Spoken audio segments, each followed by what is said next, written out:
Y ahora sí mejor. Ya, entonces estaba mencionando, ¿no?, que la endocarditis infecciosa, si ustedes no lo piensan, no lo van a diagnosticar. ¿Ya? Entonces, ¿qué viene a ser la endocarditis? La endocarditis viene a ser afección, ¿no?, del endocardio, ¿no?, en el cual se va a formar una masa que está constituida, ¿no?, por plaquetas, es un trombo de plaquetas, fibrina, ¿no?, y células inflamatorias, ¿no?, que se van a formar en el endocardio, en el endotelio lesionado.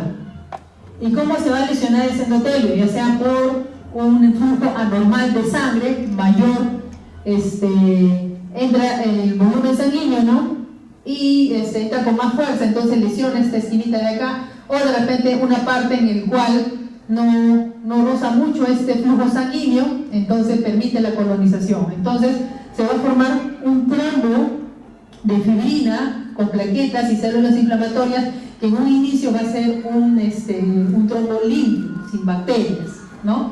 Pero en algún momento, cuando hay una bacteriemia transitoria, se va a pegar todos acá los gérmenes, ¿no?, que puede ser mono o polimicrobiano, y van a generar, ¿no?, la endocarditis infecciosa. Entonces es muy importante que ustedes ausculten bien a los pacientes, ni bien ingresan, se escuchan soplos, ¿ya? Porque eso es una forma clínica indicativa, ¿no?, de un paciente que está anormal y que posteriormente hace soplos y cursa con fiebres sépticas, ¿no?, que no desaparecen, entonces piensen en una endocarditis. Entonces hay que tomar una ecocardio, ¿ya? Entonces la endocarditis también tiene una presentación, ¿en qué sentido? De que tiene un cuadro clínico, ¿no?, un cuadro clínico agudo o puede ser subagudo, ¿no? A ver, ya, solamente para resaltar acá en esta diapositiva, ¿no?, que afecta a las válvulas cardíacas, pueden ser válvulas naturales o válvulas protésicas, ¿no? ¿Ya? Normalmente ocurren en zonas de baja presión, a nivel del tabique interventricular, ¿no?, o zonas del endocardio dañado, ¿no?, por chorro de sangre anormal a un cuerpo extraño, como por ejemplo un catéter venoso central que demasiado al fondo le han puesto, o de repente que le han puesto un marcapaso transitorio, ¿no? Tuvimos un caso de un paciente con marcapaso. Entonces, o también cardiopatías congénitas, comunicaciones arteriovenosas, ¿no? Entonces, teníamos que en la clínica tenemos una endocarditis aguda y subaguda, depende bastante de las bacterias. Generalmente las agudas es por Staphylococcus aureus, ¿no?, mientras que la endocarditis subaguda por Streptococcus viridans. Entonces me indica también, ¿no?, todo eso. La aguda, fiebre en picos, ¿no?, frecuentemente, ¿no?, produce foco metastásico. ¿Por qué? Porque esas verrugas, esos trombos, se va a desprender y se van a diseminar por vía hematógena, se puede ir a la columna, hace una espondilolisis. Se va el hígado, se puede ir al ojo hace una endoftalmitis, ¿no? Y es un infarto que ocasiona en ese tejido. La endocarditis subaguda es más insidioso, si es anciano no te va a hacer fiebre, no va a estar subfebril, ¿no? Y también puede cursar, ¿no?, con infartos cerebrales por émbolos sépticos. La incidencia fluctúa, ¿no?, de 2.6 a 7 por 100.000 habitantes. Normalmente aumenta más a mayor edad, es mayor riesgo. Si tiene cardiopatía congénita o cardiopatías reumáticas, aumenta también su riesgo. Si tiene dispositivos cardíacos, también aumenta el riesgo. Factores de riesgo, entonces, más de 60 años. Entonces, de un abuelo que tenga ya algún tipo de cardiopatía y se va a hacer algún procedimiento odontológico, una prótesis o una cistoscopía, déle profilaxia antibiótica porque vaya a ser endocarditis, ¿ya? ¿Qué más? Sexo varón, se ve más en los varones que en la mujer, en relación de 3 a 2 o 9 a 1, es bastante. Si es un drogadicto, es obvio, ¿no? El lado derecho, válvula tricúspide y por Staphylococcus aureus. ¿Qué más? Entonces, se ha visto también que los pacientes que tienen mal estado higiénico de los dientes, que tienen dentición deficiente, o sea, le falta el diente por acá, infecciones bucales, ¿no?, o incluso que tienen una higiene dental bien, son fanáticos de la limpieza, se meten agujitas, hilos, ¿no?, entonces hacen pequeños traumas acá en la mucosa y eso hace que ingrese el germen, el Streptococcus, ¿no? Y ya una bacteriemia transitoria y tiene su cardiopatía de base y hace una endocarditis. Entonces, de esta forma mencionan acá, ¿no? Que de un estudio de 73 pacientes por endocarditis infecciosa, ¿no? Por estreptococo oral, como el Streptococcus mitis, ¿no? 192 patógenos no orales y 192 por no orales. ¿Qué se notó? Que en los pacientes que tenían estreptococos orales tenían la historia de que usaban cada rato mondadientes, hilo dental o esos chorros de agua, entonces tenían más trauma a nivel bucal, ¿no? Entonces es un factor de riesgo. ¿Qué más? Comorbilidades también, como cuáles, de por sí cardiopatías, ¿no? Que tengan valvulopatía reumática, prolapso de la válvula mitral, una estenosis aórtica, si es alguna alteración congénita. ¿Qué más? El hecho de haber tenido endocarditis anterior también le aumenta el riesgo. El hecho de tener dispositivos intravasculares, como un marcapaso cardíaco, ¿no? Un cardiodesfibrilador, el que tenga catéteres, los pacientes que su catéter POR, que son los que tienen cáncer, ¿no? Tiene bastante riesgo. Hemodiálisis crónica también, los pacientes que tienen hemodiálisis, que tienen su chan arteriovenoso o tienen su catéter de alto flujo, también tienen alto riesgo de hacer endocarditis bacteriana, y obvio los pacientes que tienen HIV. La etiología. Es muy importante hacer, ¿no? Una buena historia clínica, porque depende del germen o de dónde se encuentre, yo voy a sospechar del germen. Por ejemplo, si pensamos que es un cáncer de colon, ¿no? Entonces, si es un cáncer de colon, pienso en un Streptococcus bovis. Pero ahora vemos que el Streptococcus bovis ya cambió. Ahora es el Streptococcus galeoliticus, ¿no? Entonces, si es por una infección urinaria, ¿no? Entonces debo pensar en un enterococo. Entonces, ¿qué más? Si es cavidad oral, pienso en los Streptococcus orales. ¿Qué más? También puede haber Staphylococcus aureus. Y nunca olvidarnos del grupo Hassel. ¿Quiénes están dentro del grupo Hassel? El Haemophilus, el Actinobacillus, el Caryobacterium, Legionella y Kingella. Ya, eso también se aprende de memoria, el grupo Hassel. ¿Qué más? Una endocarditis de válvula nativa, ¿no? Puede ser causada por Staphylococcus aureus, ¿no? También Staphylococcus coagulasa negativo, y enterococos en un 55% de casos, y de origen hospitalario, y también puede ser de origen extrahospitalario en un 45% de casos. ¿Qué más? Del 6 al 25% de los episodios que tienen bacteriemia por Staphylococcus aureus está relacionado con el uso de catéteres. Por eso menciona que uno de los factores de riesgo es tener dispositivos, ¿no? El que tenga catéter venoso central, o catéter de hemodiálisis, catéter POR o una vía periférica. ¿Qué más? Los microorganismos causantes de las principales formas clínicas, ¿no? De endocarditis. Tenemos endocarditis de válvulas naturales a la cabeza, ¿no? Vemos la adquirida en la comunidad, Streptococcus. Si está de un paciente relacionado a los cuidados de salud, Staphylococcus aureus. ¿Por qué cuidado de la salud? Porque tienen catéteres, ¿no? ¿Qué más? Endocarditis relacionada a prótesis valvular, ¿no? A los meses después de la cirugía valvular. Mencionan que los pacientes que tienen una endocarditis en una prótesis después pasado de los 12 meses es lo mismo, ¿no? Que la epidemiología de como una endocarditis de válvula natural. Entonces pensar siempre también en estreptococos. Pero si es nomás dentro de los 2 meses, ¿no? Que le han colocado en la cirugía, entonces pensar como un intrahospitalario. Entonces la etiología va a depender bastante, ¿no? Si se trata de una válvula natural, de una prótesis valvular, y si es de la prótesis valvular, depende del tiempo. Si es más de 12 meses, ya se comporta, ¿no? Una prótesis como una endocarditis de válvula natural respecto a los gérmenes. Pero si es menor, ¿no? Entre 2 y 12 meses hay que pensar en Staphylococcus aureus. La endocarditis en drogadictos, ¿no? Afecta más válvula tricúspide, ¿no? Y es Staphylococcus aureus, y generalmente son resistentes a meticilina. Entonces, si tienes este tipo de pacientes, ¿qué antibiótico van a dar? Si es resistente. Ya, si no fuera resistente, ¿qué antibiótico le darían? Betalactámico, ¿ya? ¿Como cuál? Ya, si fuera un Staphylococcus aureus sensible, ¿qué le dan? Oxacilina, penicilina, ¿ya? Y se da asociado, pero acá dice ya resistente. Entonces, si tú tienes que es un paciente ya drogadicto y está sospechando de que es endocarditis, no le vamos a dar oxacilina, estamos perdiendo nuestro tiempo. Le damos de frente vancomicina. Ya, entonces, de esta forma te ayuda para iniciar una antibiótico terapia empírica, porque ustedes van a hacer en una parte inicial empíricos, basándose en las sospechas clínicas. ¿Qué más? Además, hay que pensar, ¿no? También por Pseudomonas aeruginosa, cándidas, ¿no? Y también otros microorganismos como bacilo, lactobacillus, corinobacterium. Luego la endocarditis también puede ser polimicrobiana, ¿no? Que es sobre todo en los pacientes que son usuarios de drogas endovenosas. El grupo HASEC habíamos mencionado, ¿no? ¿Qué dice? Que el 5 al 15% de los pacientes que tienen endocarditis van a tener cultivos negativos. Y estos cultivos también tienen, ¿no?, una particularidad. Luego más adelante lo vamos a ver. Hay también variantes nutricionales, ¿no?, que son la granulicatela y la biotrofia, ¿no? Y estos también tienen la característica de ser negativos, ¿no?, en el cultivo. ¿Y cuáles son los que son de cultivos negativos?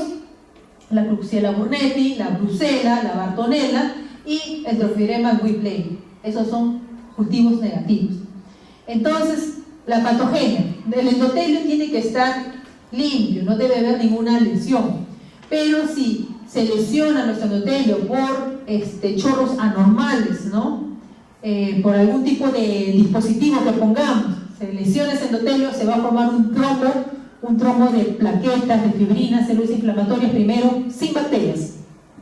Ya ahí va a estar el trombito. Pero de ahí hace una infección urinaria por un ITUB, hace una neumonía, no lo sé, hace su bacteriemia y ya va a ser su trombo bacteriano o hasta un trombo con cándida. Entonces se va a formar una endocarditis trombótica ya bacteriana, porque un inicio fue no bacteriana. Entonces estas lesiones con mayor frecuencia van a producir insuficiencia mitral, pueden llevar a una estenosis aórtica, ¿no? Los pacientes que tienen comunicaciones intervehiculares, razón por la cual dice todo paciente que tiene cardiopatía o algún tipo de cardiopatía, sea congénita o adquirida, es factor de riesgo para que haga endocarditis. Entonces, por favor, eso sí es un mensaje que quiero que lo tengan presente. Si este paciente les dice eso, díganle, señor, si usted se va a curar la muela, si le van a hacer una cistoscopía, no sé, cualquier tipo de procedimiento invasivo, profilaxis antibiótica, porque se está viendo bastante casos de endocarditis. ¿Ya? Antes solamente se seleccionaba en ciertos casos, pero ahora no, se ve todo. ¿Qué más? También se ve otro tipo de endocarditis, ¿no? En pacientes que tienen enfermedades crónicas y cáncer, un estado de hipercoagulabilidad, ¿no? Entonces se llama una endocarditis marántica, ¿no? En los pacientes que tienen una hipercoagulabilidad, son los que tienen enfermedades crónicas, que tienen cáncer, ¿no? Tienen el síndrome antifosfolipídico, ¿no? Entonces ese es un tipo de endocarditis marántica. ¿Qué más? Vegetaciones blandas en el lupus eritematoso sistémico, ¿no? La endocarditis de Lehmann-Sachs. Entonces tenemos la lesión endotelial, el endotelio lesionado, viene la agregación plaquetaria, viene la fibrina, ¿no? Y se forma el trombo, ¿no? No bacteriano.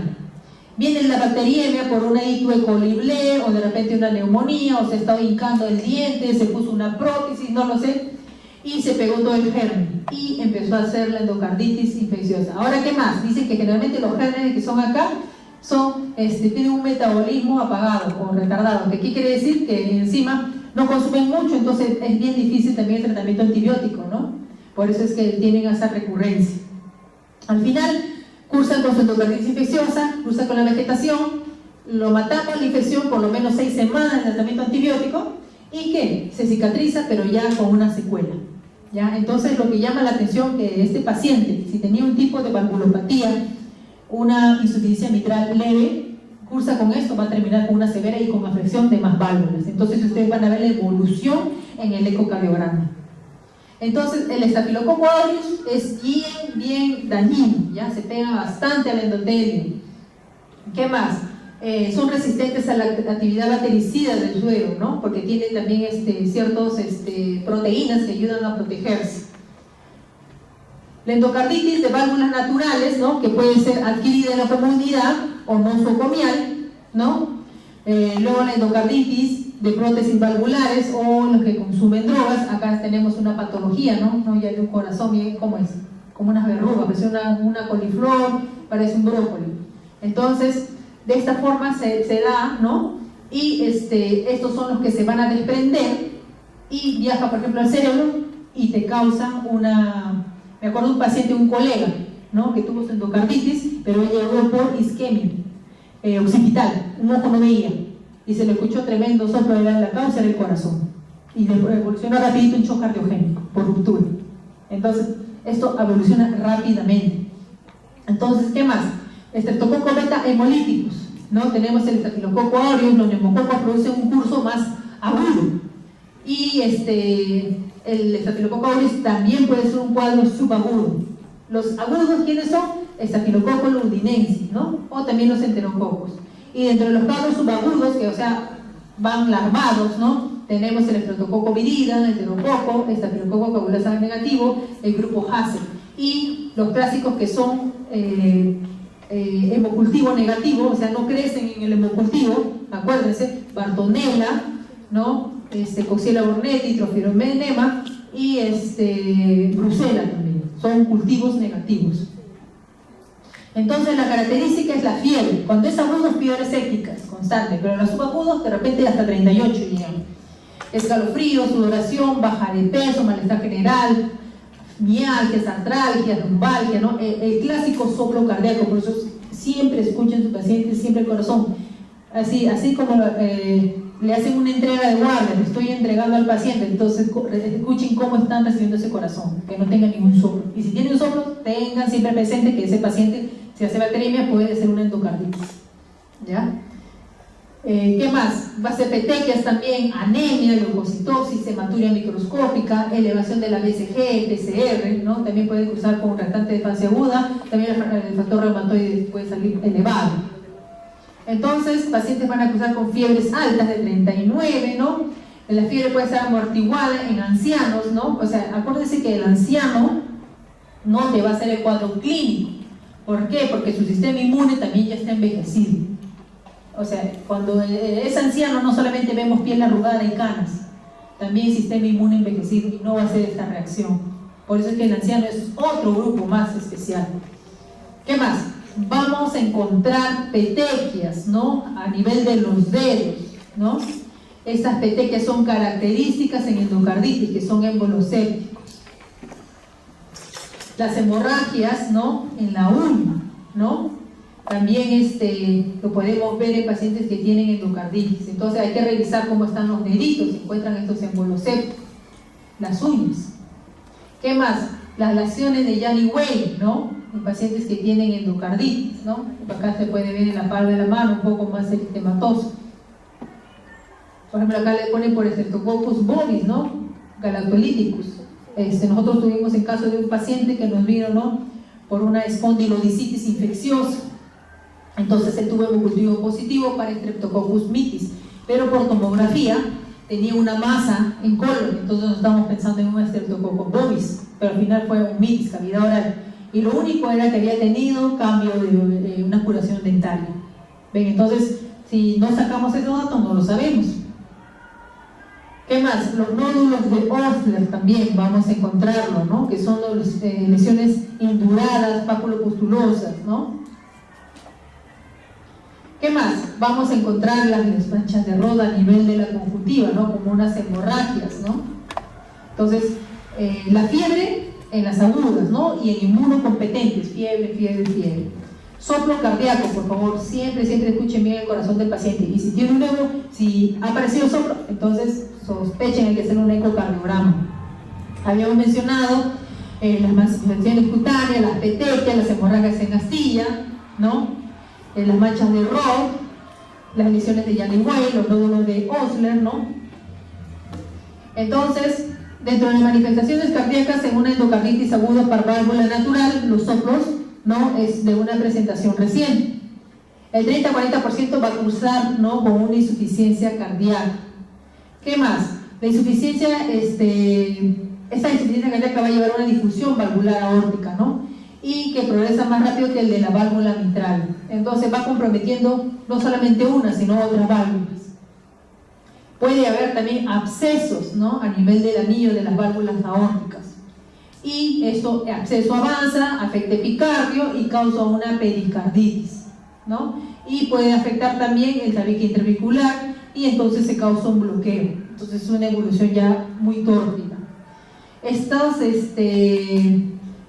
lesiones verrucosas se desprenden, se rompen y viajan como émbolos, ¿no? Y tapa la arteria coronaria y se infarta. Entonces no solamente va a ser infarto cardíaco, sino infarto cerebral, ¿no?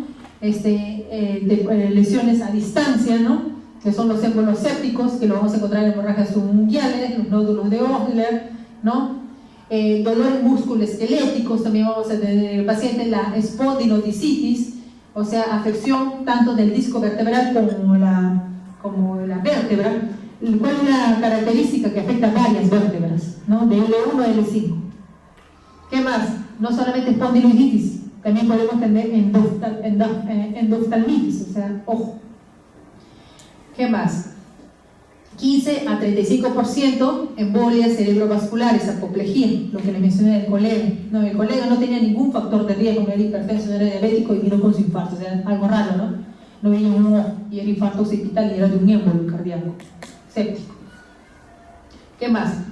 Apoplejía de 8 por 1000 pacientes, ¿no? Durante la semana previa al diagnóstico, y esto puede seguir aumentando si no damos el tratamiento. Meningitis purulenta puede dar, o aséptica. Entonces, hemorragia intracraneal debido a infartos hemorrágicos, o rotura de neurisma micótico, que es un peor pronóstico cuando es hongos. Entonces, el paciente puede convulsionar, ¿no? Entonces, acá tenemos en el pie émbolos sépticos. Manifestaciones extracardíacas también. Depósitos de inmunocomplejos a nivel de la membrana basal del riñón, ¿no? Entonces va a causar un tipo de glomerulonefritis tipo complementémica, ¿no? Entonces una falla renal aguda. Infartos renales embólicos también, entonces el paciente va a gozar con hematuria. Entonces, las manifestaciones de trastornos predisponentes específicos, ¿no? Entonces en pacientes que tienen usuario de drogas endovenosas afecta válvula tricúspide, va a acusar con fiebre, puede cursar también con soplo presente o ausente, van a tener émbolos sépticos, ¿no? Si hace dolor torácico o dolor pleurítico, ¿no? Cuando hay afectación pulmonar, la endocarditis relacionada a marcapaso, ¿no? Piénsenlo también. Tuvimos un paciente que la teníamos por una tos, neumonía, ¿no? Y le habían puesto un marcapaso reciente hace un mes. Entonces hizo complicación. Ya hizo pericarditis hemorrágica, por procedimiento. Si no lo piensan, no lo van a diagnosticar. ¿Ya? Entonces, acuérdense, los dispositivos se complican. ¿Ya? Entonces siempre sospechen, no piensen y piden un chequeo. ¿Qué más? Endocarditis relacionada a derivaciones por marcapaso transvenoso, desfibrilador, ¿no? Se acompaña de infección del saco, o sea, el saquito, ¿sí? ¿No? Entonces hay que revisarle cómo está, le revisan el marcapaso, la piel si está rojita, ¿no? Y si es que hay fiebre, entonces hay que pedirle al cardiólogo, ¿no? Que revise el dispositivo. ¿Qué más? Endocarditis tardía, ¿no? De prótesis valvulares, ¿no? En estos casos, ¿no? Se presenta 60 días después de la cirugía valvular, ¿no? Y queda sobre todo encubierto por manifestaciones vinculadas a la reciente cirugía. ¿Qué más? En las presentaciones tanto precoces como tardías de la infección paravalvular es frecuente que se provoque una dehiscencia valvular parcial, ¿no? Entonces va a haber más soplos, va a haber más insuficiencia de válvulas, va a cursar con insuficiencia cardíaca, ¿no? Y alteración del sistema de conducción, o sea, alteración del ritmo. Complicaciones como síntomas de presentación. O sea, ¿qué quiere decir eso? Ustedes desgraciadamente ya vienen con la complicación, no viene solo por la fiebre, ¿no? Por ejemplo, hay una serie de complicaciones sistémicas debido a la embolización séptica, ¿no? Por ejemplo, trombosis localizada, hemorragia, infección o desarrollos de complejos autoinmunes, ¿no? Por ejemplo, tenemos complicaciones cardíacas un 50% o una insuficiencia valvular o cardíaca, complicaciones neurológicas el 40% que vienen por un accidente cerebrovascular embólico o hemorragia intracerebral o abscesos cerebrales. Esto es bastante común en los pacientes que tienen VIH, ¿ya? Eso es común. Émbolo séptico, 25% que vaya a riñón, a vaso, ¿no? En los pacientes que son usuarios de drogas endovenosas, siempre pensarlo. ¿Qué otro tipo de infecciones metastáticas? Una osteomielitis vertebral, ¿no? Una espondilodicitis o también abscesos del psoas. Y reacción inmunitaria y una glomerulonefritis. Hace 3 meses he visto esto, una espondilodicitis, el caso que les comenté. Entonces, para el diagnóstico tenemos los criterios de Duke, que estos con el tiempo han sido ya modificados, ¿no? Entonces, para los criterios de Duke mencionan, ¿no?, que tenemos criterios mayores y criterios menores. Dentro de los criterios mayores tenemos hemocultivo positivo. Pero, ¿cuál es la característica, ¿no?, de este hemocultivo positivo? Entonces, cuando ustedes sospechen, piden 3 hemocultivos, pero cada hemocultivo es por 2. En total son 6 frascos de hemocultivo. Piden 3 grupos de hemocultivos, cada hemocultivo es por 2 y lo van a tomar en 2 lugares diferentes, ¿no? Tiene su característica especial para tomar ese cultivo. Entonces, si tienen un hemocultivo positivo, viene a ser aislado un criterio mayor. En este caso, en mi paciente, aislamos Streptococcus mitis, un microorganismo típico de la endocarditis infecciosa obtenido por hemocultivos diferentes. Streptococcus viridans, puede ser Streptococcus ganolyticus, que este viene a ser Streptococcus bovis, que cuando es cáncer de colon, piénsenlo. El grupo Hase, que es Staphylococcus aureus, enterococo, ¿no? ¿Qué más? Estos hemocultivos tienen que ser con una separación mayor de 12 horas, o también 3 o más o 4 hemocultivos diferentes, pero eso ya estamos hablando estas características en pacientes que tienen hemocultivos persistentes positivos, ¿ya? Signos de afectación endocárdica, y eso lo vamos a ver con un ecocardiograma. El ecocardiograma, el que tiene mayor resolución para ver, es transesofágico. Ya tenemos 2, transtorácico y transesofágico. Entonces, mediante el ecocardiograma transesofágica podemos ver la vegetación, las válvulas. Entonces, estos son los criterios mayores. Criterio mayor, hemocultivo y identificación de la vegetación por ecocardiograma. ¿Cuáles son los criterios menores? Criterios menores tenemos que tenga predisposición a una cardiopatía predisponente o consumo de drogas, que tenga fiebre, los fenómenos vasculares, ¿no? Embolias arteriales, infartos pulmonares sépticos, aneurisma micótico, hemorragia intracraneal, las lesiones de Janny-Way, fenómenos inmunitarios como la glomerulonefritis, los nódulos de Osler, las manchas de Roth, factor reumatoide, y datos microbiológicos, por ejemplo, hemocultivo positivo, pero que no cumple criterios mayores previamente indicados. Entonces, acá tenemos los criterios de Duke modificados, ¿no? Entonces, estábamos mencionando, acá mencionan criterios patológicos, ¿no?, como encontrar la vegetación, el aislamiento, ¿no?, del microorganismo, criterios clínicos, mencionan, ¿no?, para hacer el diagnóstico, 2 criterios mayores, o 1 mayor y 3 menores, o 5 menores. Cuando habla de una posible endocarditis infecciosa, cuando hay presencia de un criterio mayor y un clínico menor, o presencia de 3 menores. ¿Ya? ¿Qué más? Acá tenemos los criterios de Duke modificado, ¿no? Los cultivos positivos, ya los gérmenes que están descritos, el ecocardiograma. Entonces, como habíamos mencionado, para el criterio diagnóstico, 2 mayores, ¿ya? O 1 mayor con 3 menores. Entonces, acá tenemos un algoritmo diagnóstico, ¿no?, sobre todo en pacientes para que va a ser la ecocardio transesofágica, ¿no? Quiero avanzar acá. Ya, las características de los hemocultivos. Les había mencionado que tienen que ser 3 grupos de hemocultivos, en total 6, obtenidos de diferentes tipos de venofunción. Por ejemplo, le sacan de acá de la radial, de acá de la cubital, ¿no?, de 24 horas, ¿no?, con separación entre el primero y el último de 1 hora. Si estos son negativos después de 48 a 72 horas, indicamos 2 o 3 juegos más de hemocultivos adicionales, ¿ya? Mencionan no administrar tratamiento antibiótico empírico inicial a los pacientes hemodinámicamente estables, ¿no? De repente en una endocarditis subaguda, que es más larvada, ¿no? Pero si es, acá está mencionando, pero si es un agudo y que está en mal estado general, tenemos que arrancar antibiótico. Entonces, los cultivos sanguíneos, ¿no?, estaba mencionando que para hemocultivos negativos era Brucella, Bartonella, ¿no?, la Coxiella burnetii. Luego, las vegetaciones obtenidas por procedimientos quirúrgicos, ¿no?, lo que estamos viendo en el otro cuadro, que era criterio patológico, aislamiento, tanto de la vegetación y como también el germen, ¿no? El ecocardiograma. que permite la confirmación anatómica, ¿no? Tenemos la transtorácica y la transesofágica, pero la mejor es la transesofágica. La transtorácica no me permite ver imágenes menor de 2 milímetros, por eso hacemos la transesofágica. Entonces meten por acá el tubo y por la parte posterior empiezan a ver mejor el corazón. Entonces, ¿cuál es otro que también depende de la experiencia del cardiólogo, ¿no? ¿Cuántas? No es lo mismo un cardiólogo que haya hecho 20 ecocardios transesofágicas a una que tenga 200.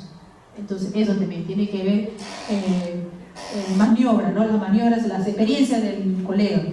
Entonces, un ecocardio transesofágica detecta gestaciones en más del 90% de casos. Hay falso negativo de 6 al 18%, entonces esto no excluye el diagnóstico, es necesario repetir en 7 días. Si tú tienes una alta sospecha clínica de que es una endocarditis, le das tratamiento, no por el hecho que te haya salido negativo. Eso quiere decir eso. ¿Ya? ¿Qué se está haciendo ahora último? En estas dudas diagnósticas hacemos espectroscopía. ¿Ya? Entonces esta es una ecocardiografía, ¿no? Que están haciendo, entonces acá ven la lesión, la vegetación. ¿Qué otros exámenes en los que tenemos dudas diagnósticas? Resonancia, tomografía, ¿no? Un P con emisión de positrones, ¿no? Entonces te ayuda a detectar, también te ayuda a complementar el diagnóstico. El tratamiento antimicrobiano. Entonces es básico el tratamiento. En un inicio vamos a hacer de forma empírica, pero después el germen va creciendo. A las 48 horas ya sabes si es gran positivo o gran negativo, si es resistente o no, y puedes modificar tu terapia. Entonces, el tratamiento tiene que ser bactericida y prolongado, mínimo 6 semanas. ¿Ya? Entonces, dan antibióticos por vía parenteral, debe llegar a buenas concentraciones séricas para que llegue a las profundidades de la vegetación.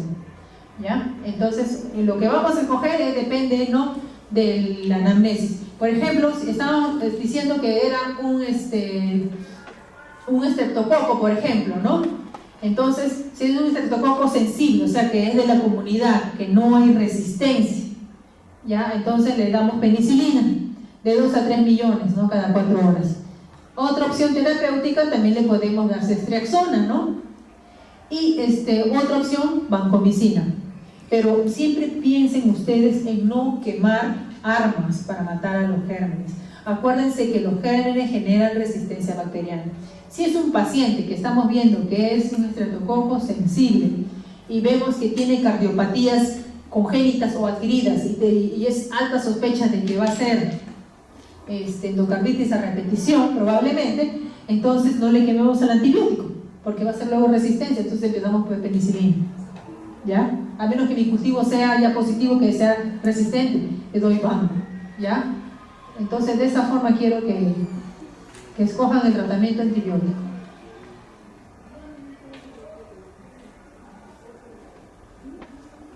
¿Qué pasó? Ya, entonces estamos en penicilina. ¿Qué más? Si es un estreptococo relativamente resistente a la penicilina, ¿no?, vancomicina. O si no, penicilina G la menciona, ¿no?, 4 millones cada 4, ¿no?, o ceftriaxona durante 4 semanas, pero acá ya le agrega un aminoglucósido como la gentamicina. Hay que tener cuidado porque si es un paciente con falla renal no le vas a dar un aminoglucósido, ¿no? O en todo caso, si no hay que hacerle corrección renal, ¿ya? Si es un estreptococo moderadamente resistente a la penicilina, ¿no?, entonces mencionan acá la penicilina o ceftriaxona por 6 semanas más gentamicina, ¿ya?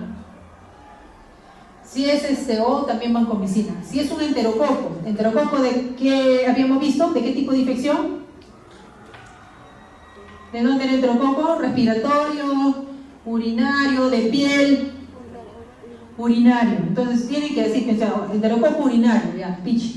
¿Qué le da? Penicilina también. O le pueden dar ampicilina más genta. O también le pueden dar vanco más gentamicina. Alternativas, estreptomicina. ¿Ya?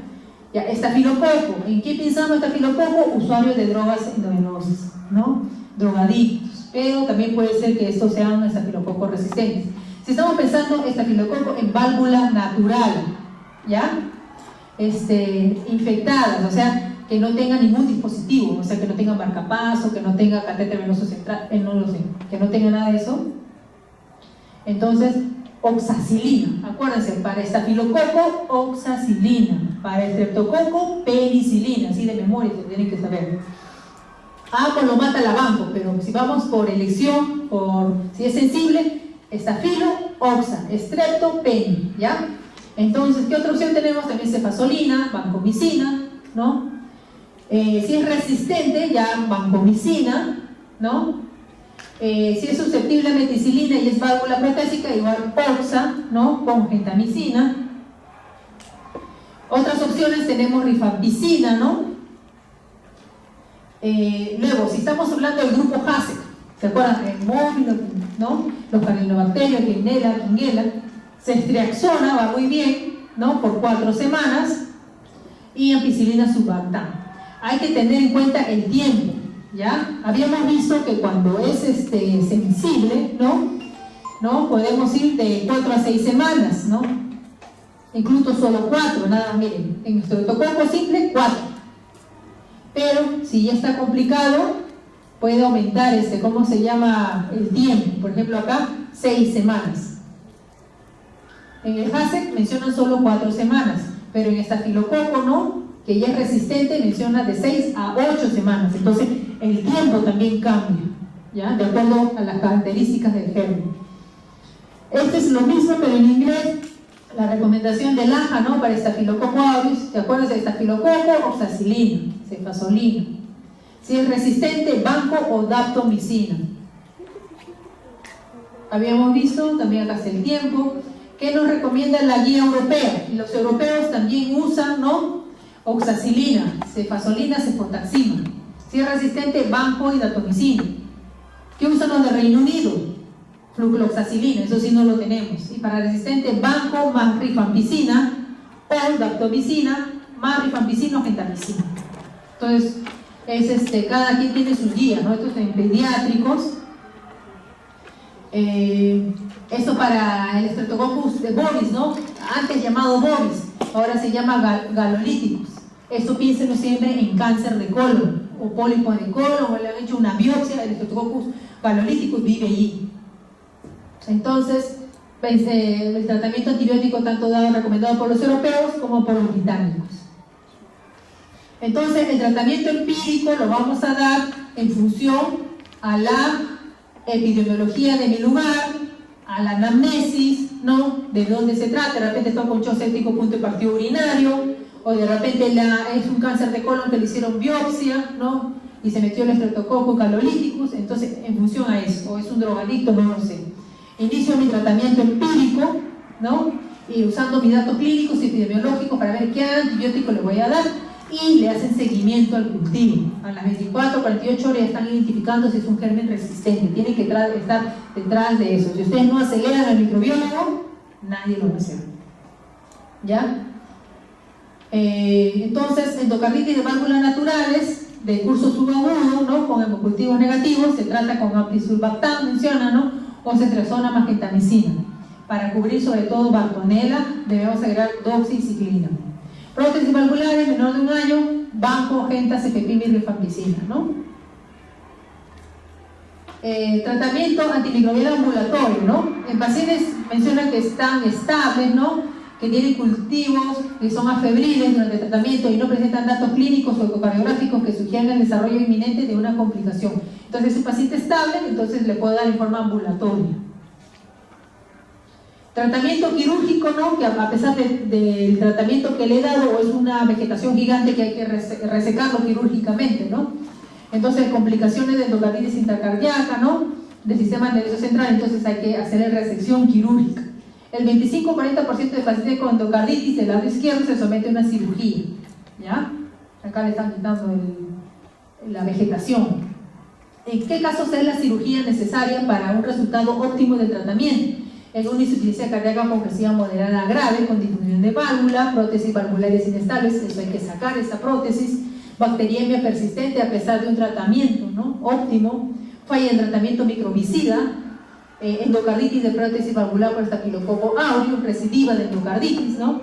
Y debe considerarse seriamente la cirugía para mejor resultado en pacientes que tienen infección perivalvular de infección, endocarditis por estafilococo aureus de la válvula aórtico-mitral, vegetaciones de mayor de 10 milímetros, fiebre inexplicablemente más de 10 días, y endocarditis con mala respuesta o recidivante del enterococo. Complicaciones extracardíacas, habíamos visto los infartos esplénicos, 3 a 5%, 2 a 15% de aneurismas micóticos, 50% de casos afectación cerebral, el paciente va a cursar con cefalea, puede cursar con hemorragia, isquemia cerebral, ¿no? O sea, se dispara émbolos sépticos a distancia. Pronóstico va a depender. No es lo mismo una endocarditis de un paciente joven de 40 años de un anciano de 80, ¿ya? Porque como les mencioné, si tenía una cardiopatía estructural de base y solo tenía insuficiencia mitral leve, después de esta endocarditis ya va a tener insuficiencia severa con complicación de la aórtica hasta hipertensión pulmonar, o sea, complica todo, ¿ya? Trastornos graves concomitantes, ¿no? Que tengan diagnósticos tardíos, que tengan válvulas protésicas, ¿no? Todo eso va a influir en el diagnóstico. Peor si es una pseudomona, ¿no? Depende también del germen que aislamos. Supervivencia, 85-90% de casos con endocarditis de válvulas naturales, ya sea por estreptococo, Hase o enterococo. Mientras que en los usuarios a droga, ¿no? Endocarditis de válvulas naturales por Staphylococcus aureus en pacientes que no son usuarios de droga son un 55-70% de casos de supervivencia, y el usuario 85-90%. Endocarditis relacionada a prótesis valvular, la tasa de mortalidad es de 40-50%. Entonces, prevención, esquema antibiótico de profilaxis en pacientes para endocarditis con lesiones de alto riesgo en quienes. Entonces, un paciente que tiene un tipo de cardiopatía, ya le dije estructural, ya sea congénita o adquirida, entonces hay que darle antibiótico profilaxia, ¿ya? Ampicilina 2 gramos una hora antes de un procedimiento, que le saquen la muela, que le hagan una endoscopía con biopsia, colonoscopía, una citoscopía, ¿ya? Incapacidad para tomar medicamentos por vía oral, entonces ampicilina endovenosa. Si es alérgico a las penicilinas, le podemos dar claritro, acitromicina o cefalexina, clindamicina también.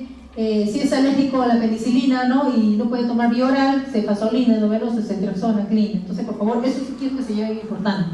Pacientes con cardiopatía adquirida o congénita, que van a ser sometidos a cualquier tipo de procedimiento, su profilaxia antibiótica, porque si no tienen alto chance de hacer endocarditis. Lesiones cardíacas de alto riesgo, en las cuales se recomienda profilaxis, no antes de procedimientos dentales. Mencionan válvulas cardíacas protésicas, endocarditis previa, cardiopatías congénitas, defectos cardíacos, es decir, engloba en forma general cardiopatías congénitas o adquiridas. ¿Ya? ¿Alguna pregunta? ¿Preguntas? Entonces, lo que quiero que tengan en cuenta en endocarditis es ver las características del paciente, ¿no?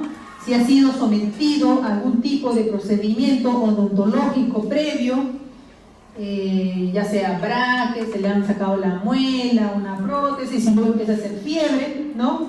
Piensen entonces que puede ser un estreptococos de vía oral.